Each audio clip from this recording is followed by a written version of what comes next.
आपण सामने जो जातक देखुंट से हूँ जड़े 42 वर्ष महिलांकर वृषभ लग्न और वृष राशि। प्रश्न होउची जे कौन द्वितीय विवाह संभव। तेरे चलतु प्रथमे देखा जातक वर्तमान क्यों महादशा चली।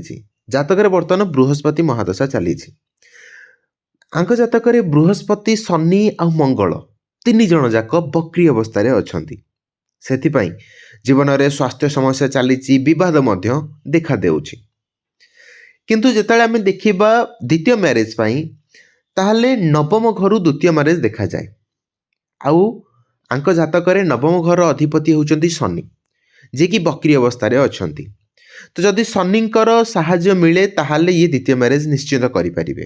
कहीं शनि विलंब करे सत मात्र केबे मना करे नाही। तेणु जदि सठिक उपाय अवलंबन करा जाए ताहले द्वितीय मैरेज निश्चित संभव। जदि आपण मध्य निज जातक एनालिसिस करने चाहूँगी ताहले आपण निजर स्लॉट बुक करि परिबे।